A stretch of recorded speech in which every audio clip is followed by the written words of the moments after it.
Hello, this is Matt on the Moon Lambo channel. A few days ago, the Blockchain Association filed their application to file an amicus brief, which did include the actual amicus brief. And, inside of a couple hours or so after it was made public, I put out a video sharing perspective from an attorney with the Blockchain Association, Jake Chervinsky, giving a pretty reasonable summary of what was inside it. And then I promised that I'd get back and do a more thorough breakdown of some of the specifics in this 49-page beast here. I ended up not having time to do that over the weekend, but I have now read this thing in its entirety, and it is glorious. I'll tell you one thing I appreciate about these amicus briefs, because there have been 7 different entities at this point filing amicus briefs. It's that although, yes, admittedly, there's going to be some overlap in all of these, although I think that's useful too, frankly, even just having that overlap, driving important messages home to the judge. There are a number of things in here that are unique. The approach that was taken by the Blockchain Association is different in many ways than all the other entities that did file applications for amicus briefs. And I'll tell you this in a general sense before even breaking into some of the specifics here. And this probably won't surprise you, but the Blockchain Association, they really are more broadly speaking for the entire crypto asset class, but don't think of that as a negative. They actually explicitly back the assertion that we've all been saying here in the XRP community for the entirety of this SEC v. Ripple case, which is that XRP is not a security just by the nature of it existing. And they're pretty straightforward about the way that their word this here. And I will also tell you that attorney Jeremy Hogan says that what's going on here isn't normal. None of this is normal in terms of all of these participants, jumping in. Because again, like I said just a second ago, 7 different entities filing amicus briefs. This is not normal, so says attorney Hogan. So I'm going to share with you I'll probably kick off the video with his thoughts on that. And then I did print up this bad boy again, 49 pages, highlighted the parts that I found to be most interesting. Given that a lot of these ideas, they've been beaten into the ground, I like there are large chunks, including a lot of what, just the application of the Howey test. They did a fine job in here describing why, the arguments the SEC makes, if you even apply XRP specifically to how, the SEC stance is no good. But I feel like that concept, and there's some other things in there that have just been so beaten to death. It's a lot of that stuff I'm going to skip over. So I tried for the most part to just highlight the parts that were the most unique. And not that there won't be any overlap, but that's kind of the approach that I'm taking with this. And I think you'll enjoy this. But before going further, I do want to be clear, I do not have a legal or financial background of any kind. I am not offering legal or financial advice. And you definitely should not buy or sell anything because of anything I say or write. I'm just an enthusiast who enjoys making YouTube videos about crypto-related topics, but just as a hobby and just for fun. And so here's what attorney Hogan had to say. Check this out. Why is it important that numerous amicus briefs have been filed in the Ripple v. SEC case? An amicus brief is called a friend of the court, and historically, amicus briefs have been filed only in appellate and top-level courts where difficult issues are being resolved. As far as I know, the record for number of amicus briefs is 78, and those were filed in an abortion case in the 80s that made its way up to the U.S. Supreme Court. That being said, is it normal to see numerous amicus briefs in a trial-level case? Definitely not. The judge's liberal allowance of amicus briefs in this trial-level case would seem to suggest that she understands that the issues involved are complicated, novel, and that the ruling will affect a large group of people and or industry. And I think that's a good thing. Yeah, exactly. I could not agree more on that point. And I'll tell you this, whatever this judge rules, she is going to go into her decision-making process being fully aware of the ramifications on a truly global scale. It's big stuff here. Also, want to make sure I give a shout out and credit to James K. Filan, attorney within the XRP community, as well as John Deaton's crypto law organization, both of which shared this document. And so let's go ahead and jump down to, I believe, page 12 out of 39. I'm going to try and remember, for those of you that look at your screen, I'm going to try to remember to scroll down as I'm going through this and covering this. And it is a monster.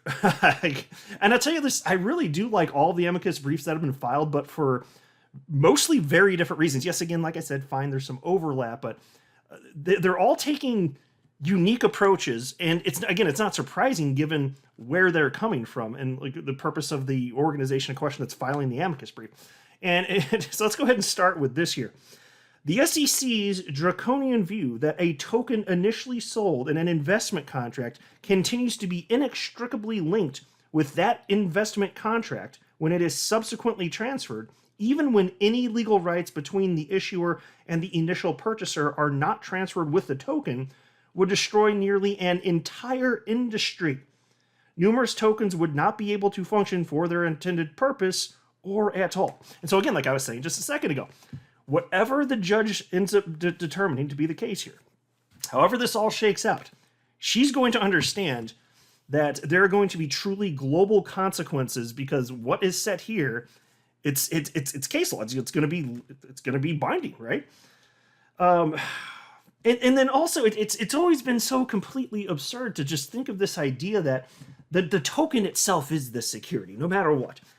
Because even if there were, and I'm not saying there are, but even if there were certain special rights granted with the initial purchase of a particular cryptocurrency, in this case XRP, obviously, well, how would, even if there were special rights, and there aren't any here with XRP, how would that then flow on to some other individual who may be completely unaware of that? They're not agreeing to take on such rights or anything, nothing of the sort. So just the idea that the asset itself is a security is completely absurd. And I think the judge is going to see, well, probably already does see, just how clear that is. It's a bunch of nonsense. Oh, let me see where I go next. Yes, here we go. So I got to jump on down to page 16 here. And so, look, there's fundamentally a difference between stocks and cryptocurrencies, and they kind of get to the point of that with what they write here. Check this out. We'll be starting right about here. Token usage extends literally to the limits of imagination. Some tokens allow users to participate in community governance, such that a participant can vote on a proposal for a given project or even create one. Other tokens allow users to collectively own some asset like a domain name. Some tokens are stablecoins, pegged to the value of some other assets like fiat currency. Some tokens represent digital embodiments of art, music, videos, or other media, and can convey intellectual property rights in a host of ways with various encoded limits. A non-fungible token, or NFT, is a common example of such a token. Such tokens sometimes come with attendant benefits, such as membership in a club or rights to receive a signed album. Separately, some blockchains, typically private blockchains, use tokens for back-office transactions like inventory tracking. With all of these uses and many more, a token is functionally quite unlike, say, a stock certificate. In the old days, before digitalization, a stock certificate was printed on a piece of paper. The physical piece of paper itself was no more than a representation of ownership, voting rights, or dividends. It didn't matter if that physical piece of paper was treated as the security, in quotes, the security in the secondary market, because it was inseparable from the rights attendant to its investment contract. So there, pause right there. That is a key point right there.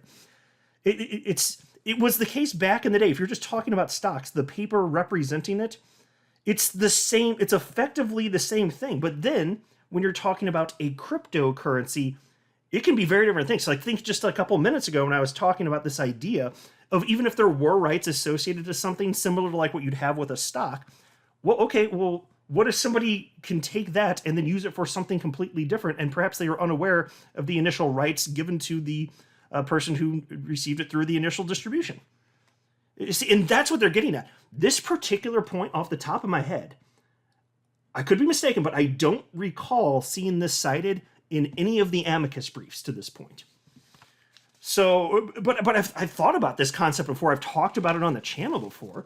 And I've long thought, like even before the SEC v. Ripple case, it's like, when you think about the difference between stocks and a cryptocurrency, it's like, you could even have something structured in such a way that's like, a stock, or like a cryptocurrency could be the same as a stock in some ways, But then you can also have additional utility. So it's not just representative of some sort of rights or something else. It can have additional utility beyond that.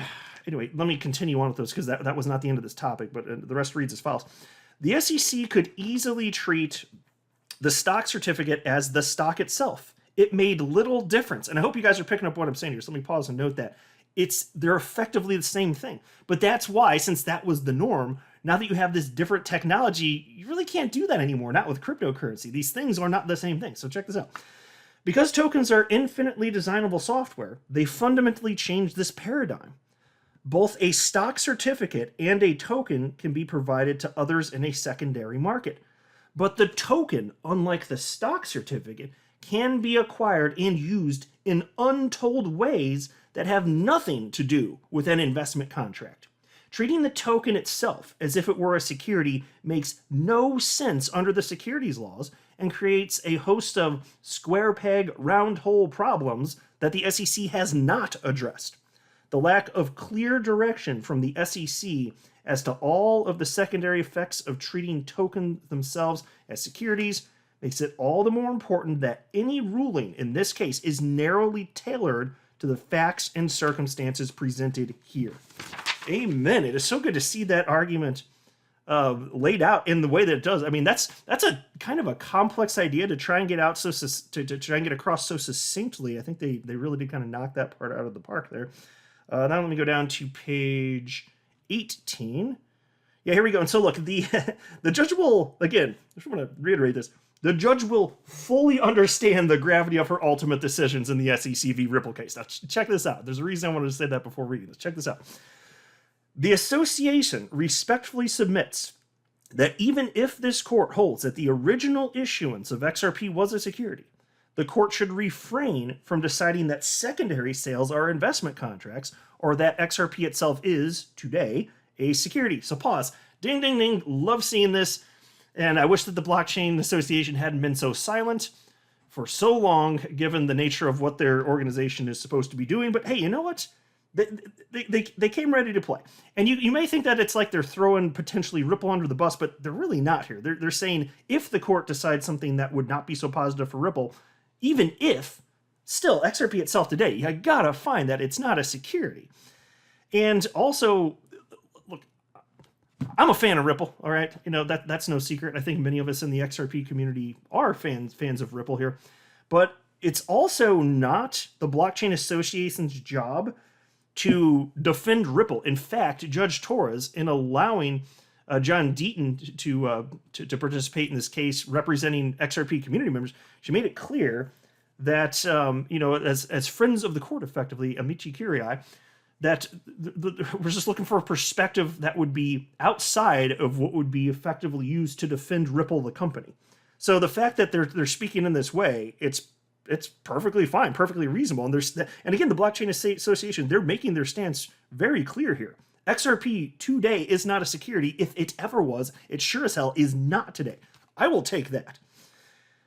Anyway, and then they continue. To the extent that the SEC is taking the position that secondary market transactions of XRP or any other token can be considered securities, that position is not legally supportable and would have disastrous effects in the industry at large. The Amicus brief filed by the Chamber of Digital Commerce persuasively makes the legal argument that under existing law, tokens themselves, even if the subject of an investment contract, are not themselves securities.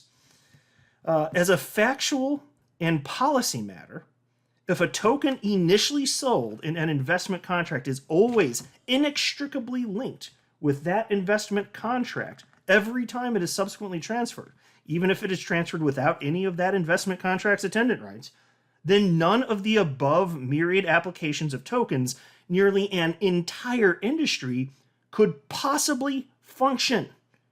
To the contrary, even if a token were originally sold in an investment contract, that token is separate and separable from the original investment contract. So bringing the point home and very articulately here.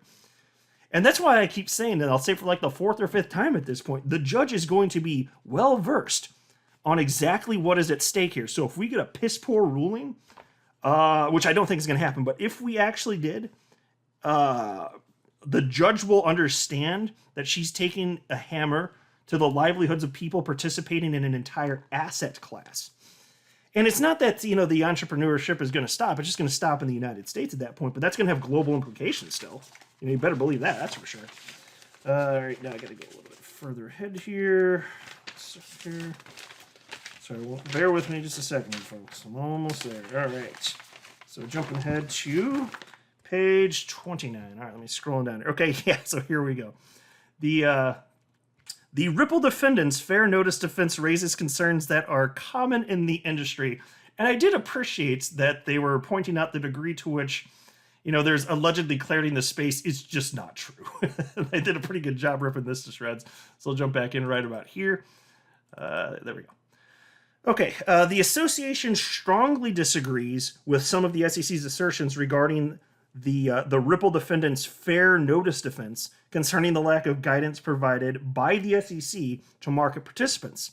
The SEC's argument, if successful, could have detrimental consequences for the market as a whole. And then let me jump down here. But why is this not highlighted when I click? There we go. But regulation of digital assets through enforcement actions and SEC public statements is not sufficient to put market participants on notice as to what is or isn't a security. The association, as an industry group, can certainly attest that its members, who all are possessed of at least ordinary intelligence in this particular area, do not have a clear sense of what is or is not considered a security, much less how tokens could or should be treated and traded on secondary markets in a manner consistent with securities law. Exactly, and the judge has to know this too. It is so obvious that, and not only is it not clear, the SEC has contributed substantially to the reason that the waters have been muddied, saying all sorts of contradictory things while not officially having a position on specific cryptocurrencies.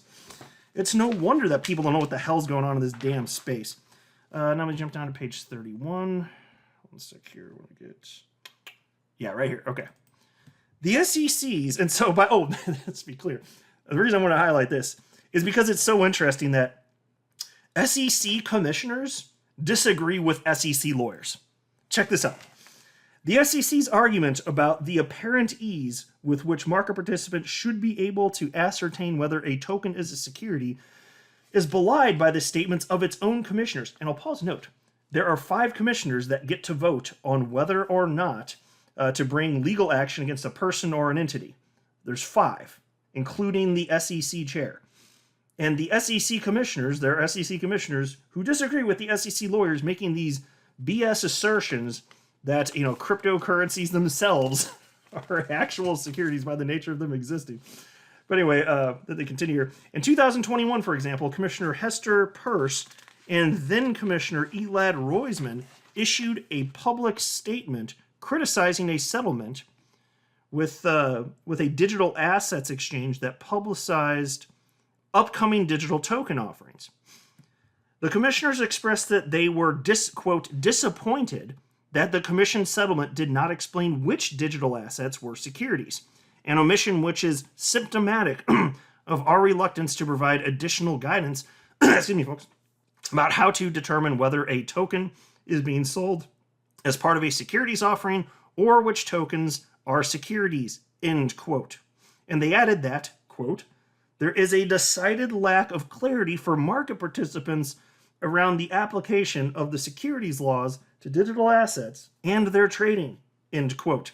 And I've always thought that that's super powerful. Because again, this assertion that, everything's, the rules of the road, they're already in place. They've always been in place. Well, when you've got a couple of the 2 out of 5, the people that get to vote on whether or not to bring legal action saying, yeah, but there's not clarity. If you're the judge, don't your ears kind of perk up when you hear that? And then it reads as follows. The Howey test, quote, is helpful, but often, including with respect to many digital assets, the application of the test is not crystal clear. Exactly. And then they end up going after that, or maybe part of it could have been before that. They went to great lengths in terms of explaining, why the SEC's approach in terms of the actual Howey test doesn't make any damn sense. But I feel like I've talked about that so much recently, and there wasn't a sufficient amount new that I'm not going to cover what the Blockchain Association had to say about it. But I will say they did a great job with that portion of this as well. And so ultimately, when you get to the end of this thing, they end up stating quite simply under the conclusion, the association respectfully requests that the court consider the issues presented herein when determining the party's summary judgment motion. So they didn't say, hey, we would like you to grant Ripple's motion for summary judgment, but that's fine.